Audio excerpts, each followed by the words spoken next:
మీ car కి best ceramic coating premier care Apexer car detailing studio for contact.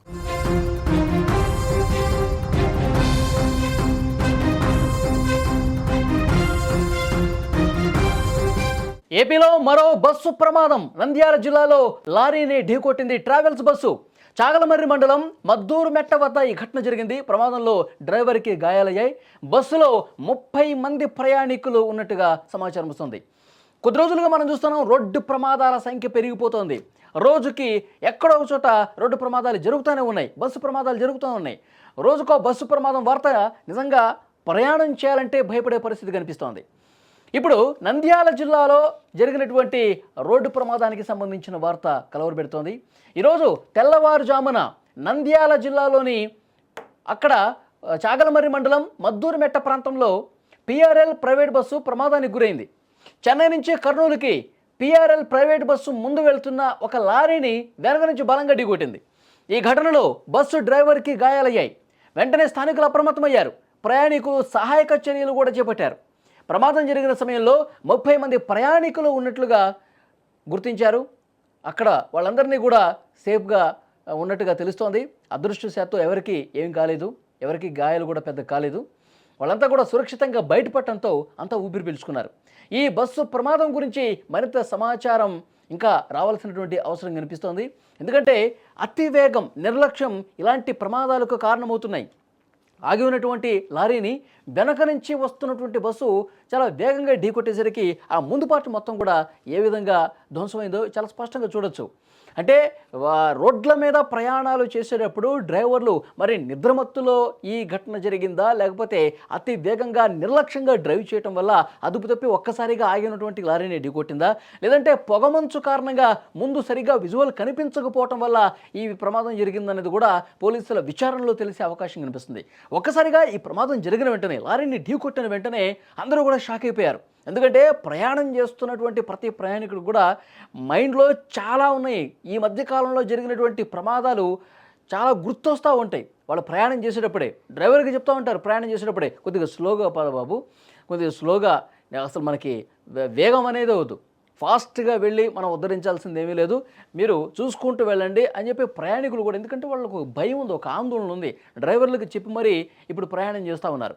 అయినప్పటికీ కూడా కొన్ని చోట్ల ఈ విధంగా ప్రమాదాలు జరుగుతూనే ఉన్నాయి.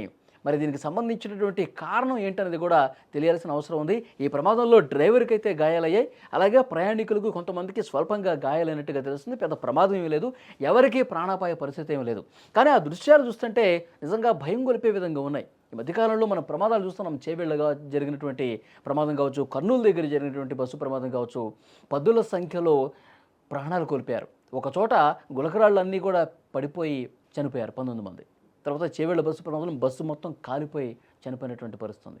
కాబట్టి ఇలాంటి విషాదకరమైనటువంటి ఘటనలు జరిగి కుటుంబాలు పూర్తిగా ఛిద్రమైపోయే పరిస్థితి ఉంది.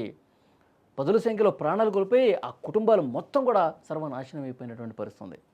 ఇక్కడ కాదు, సౌదీలో కూడా జరిగి హైదరాబాదులో వాసులు చాలామంది చనిపోయినారు.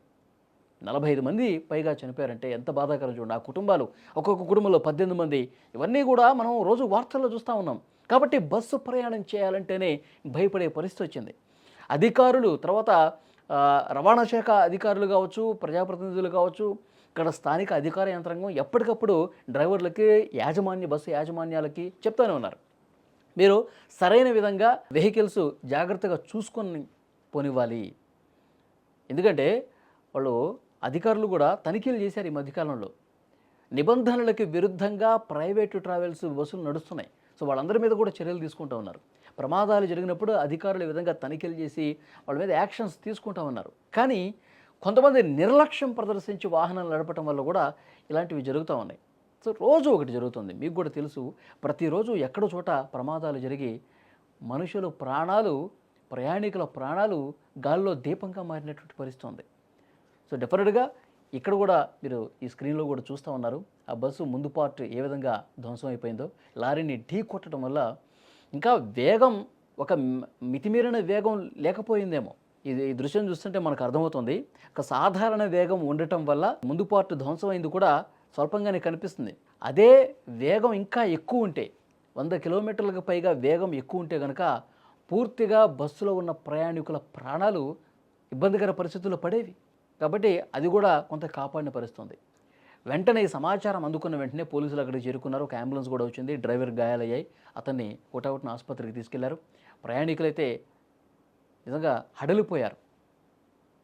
అసలు బస్సు ప్రయాణాలే చేయొద్దు అని మాట్లాడుకునే పరిస్థితి వస్తుంది. సో ఇలాంటి ప్రమాదాలు జరగకుండా ఉండటానికి ఇంకా ఏం చేయాలి, అసలు బస్సు ప్రమాదం జరగకూడదు అనడానికి ఇంకా ఎలాంటి చర్యలు అవసరం ఉంది, అన్నిటి మీద కూడా ప్రభుత్వ యంత్రాంగం దృష్టి పెట్టాల్సినటువంటి అవసరం ఉంది. చెన్నై నుంచి కర్నూలుకి వస్తున్నాం. లారీ వాళ్ళు మామూలుగా మేము ఎప్పుడు రైట్ సైడే పోతాము అనుకున్నాం. ఇద్దరు పక్కన లారీ దగ్గరికి వచ్చినాడు. ఆడికి తప్పింది మొత్తం తిప్పినాడు. రైట్ సైడ్ మొత్తం ఎంతమంది ప్రయాణికులు ఉన్నారు? 30 ఉంటారు.